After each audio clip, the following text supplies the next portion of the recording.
We can draw an MO diagram with hybrid orbitals, and that can be attractive.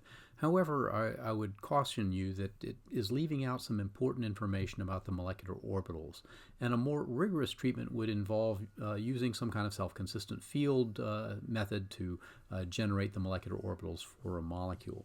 So I want you to consider the following example. Let's suppose we have a hydride that has a formula of AH2, and we're concerned about whether this molecule is linear or bent. And it turns out that a more rigorous molecular orbital treatment of this molecule might help us answer that question. So let's start off by putting these atoms in a linear arrangement. So I got a hydrogen on one side, my A atom in the middle, which I'll say is a second row of the periodic table element. So A is a second row element. And that's just so that I can write down its atomic orbitals more readily. Now, what we will have is we'll have 1s orbitals available on each of the hydrogens. And on this second row of the periodic table element, I'll have 2s and then 3 2p orbitals. I'll go ahead and label them 2px, 2py, and 2pz. But this line here will be the z-axis. All right, so I have a total of 1 plus 4 plus 1. I've got a total of 6 atomic orbitals that I'm going to combine. So that means out of this, I'm going to get a total of 6 molecular orbitals as a result. Okay, it always is going to work that way. So I might write my generalized molecular orbital as follows. I might write it as a linear combination of these 6 orbitals. So I'd have, say, C1 times 1s, and I'll call this hydrogen 1, and this one hydrogen 2 over here. So that'd be CS1s1, okay, plus C2 times 1s2, and then I'm going to have a linear combination of all of these orbitals on the A atom. So say C3 times 2s on the A atom, plus C4 times 2px on the A atom, plus C5, 2py on the A atom, and C6 times 2pz on the A atom. Now, I've just written all this out not because I'm going to do anything with this mathematical expression, but because I want to emphasize that the basis set that we're using, these atomic orbitals, are being combined in a linear fashion. That should be a plus. They're being combined in a linear fashion, and what we really want to get out of this is we want to find out what these coefficients should be. All of these 6 coefficients. All right, now you may recall that what this leads to is ultimately the linear variational method. And the linear variational method solves for these coefficients by solving the secular determinant.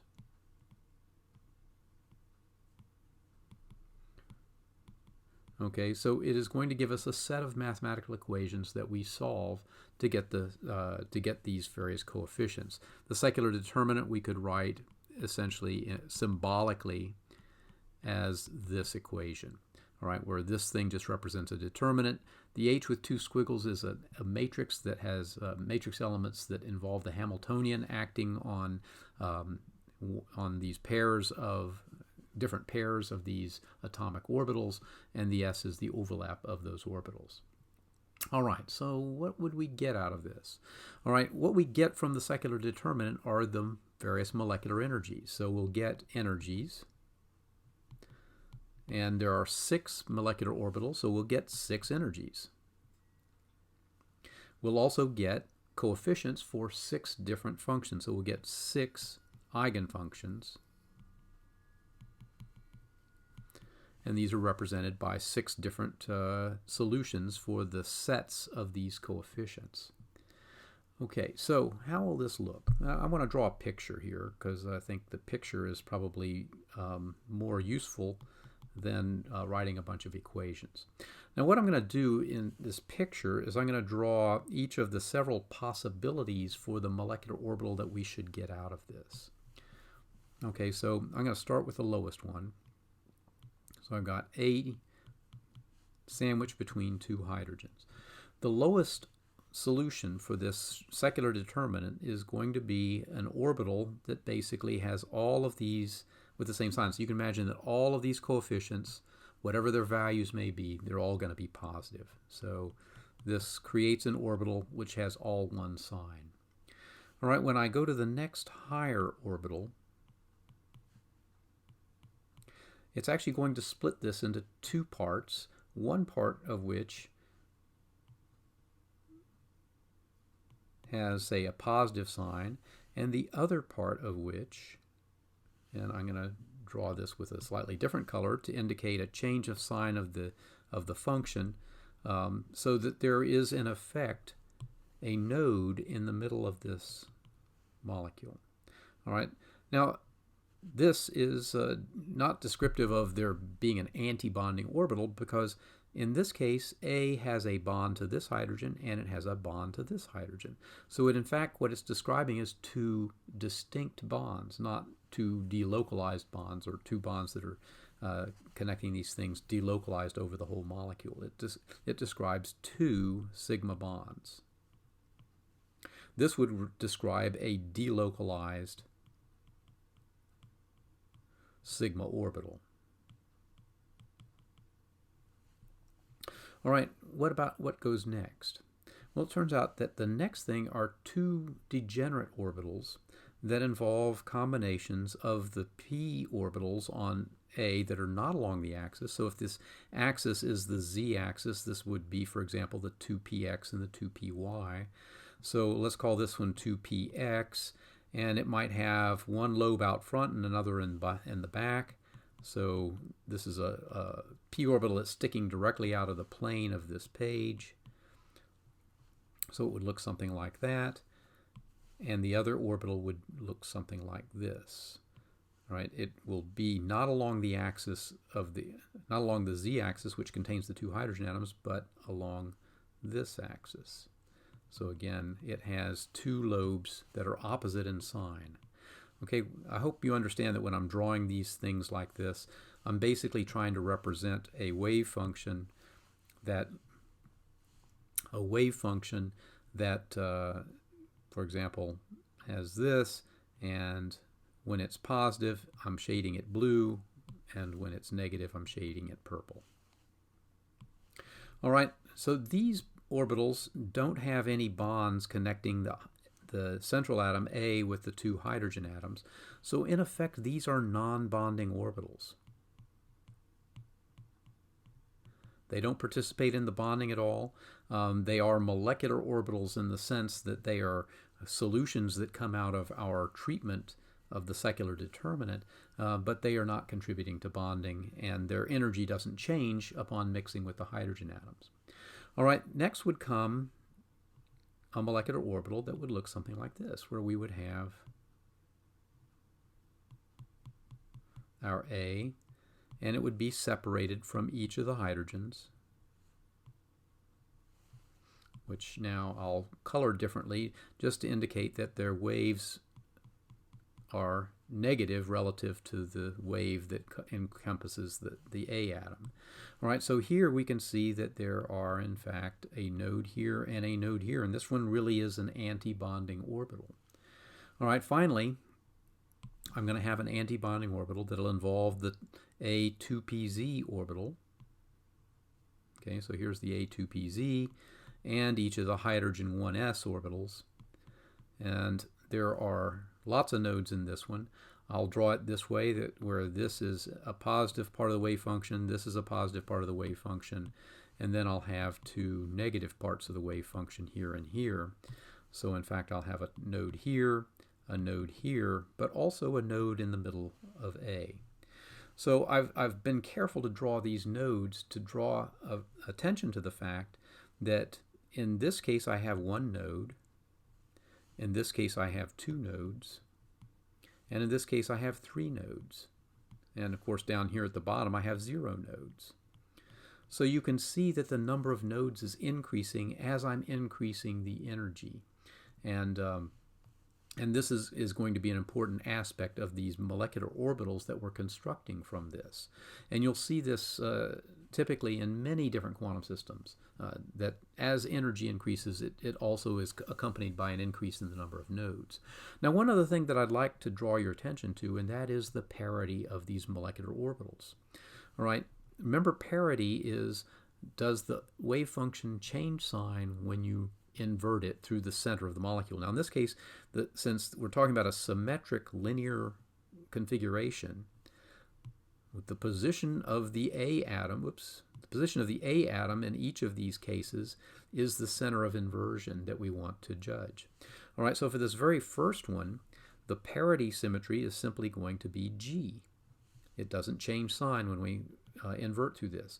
But if I go over here and I invert through the center, I'm going to end up over here, so this one has to be U.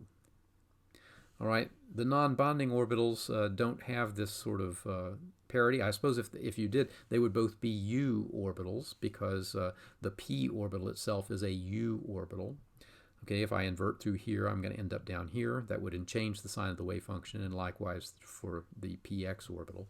I should have labeled this. This is 2py here. All right, what about this orbital, the next molecular orbital? Well, if I'm here, I'm going to invert through here and still end up in that same lobe, so that doesn't change sign. If I'm out here, I'll invert through there and end up over here, so that does change sign. That doesn't change sign either. So this has overall parity of G. And similarly, I can convince myself that this top one has parity of U. So these would be the parities for these different orbitals as I constructed them here. Now, the next thing we want to ask is, how does this picture change when I cause this molecule to be nonlinear? Now, in effect, what we need to do is we want to agree upon a single parameter that we can vary that will change this molecule from being linear to bent. And the one that would be frequently proposed would be, as I bend this molecule, I just make this angle be my parameter for achieving a bent geometry for the molecule. Well, let's see if we can figure out what happens with each of these molecular orbitals as I do that. So for this lowest one, if I have my two hydrogens down here, okay, in effect, I've got a central part of the orbital that's here, and I've got these orbitals down here. But as we bend it, that overlap is not going to be quite as good as it was in the linear case. And so since the overlap is poorer, so overlap is worse, what we would generally conclude from this is that the energy of the molecular orbital increases. So when I write E here, I'm talking about the energy of the orbital. All right, let's see what happens with the next one. Okay, in the next case, I'll have A up here, and again I'll have my hydrogens down here and here. Now the A is a p orbital. So it has its, and these hydrogens have the same sign on each side of this p orbital, as the lobes of the p orbital, that is. Okay, and again the overlap is worse, so I should expect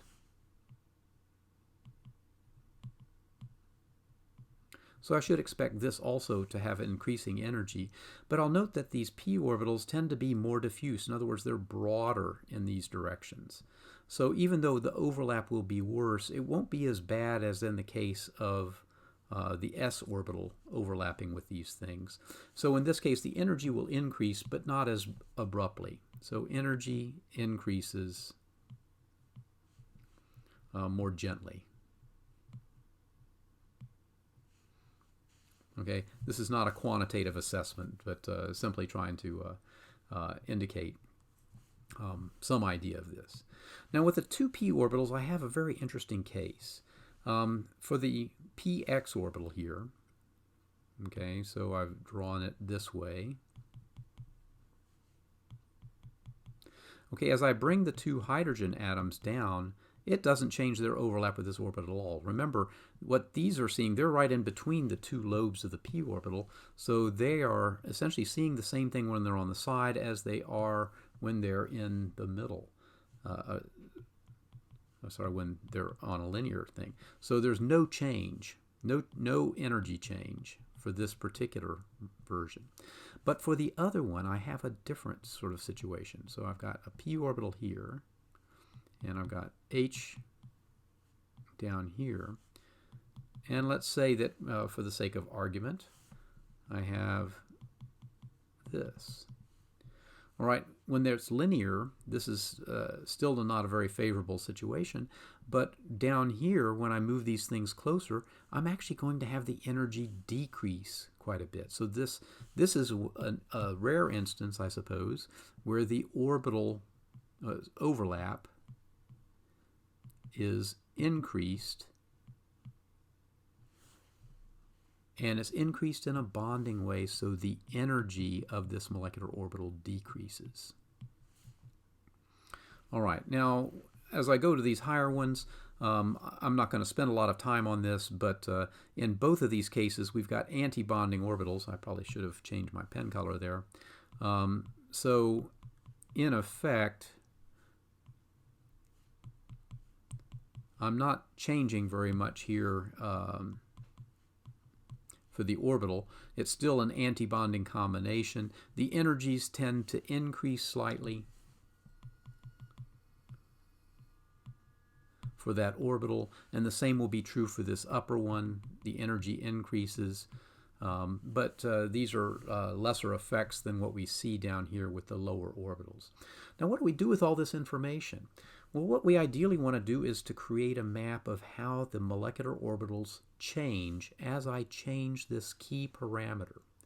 And when we do this, we create something called a Walsh diagram. And I've drawn a picture here of the diagram that we have essentially created here. So this side of the diagram is the linear side, and this side is bent at a 90-degree angle.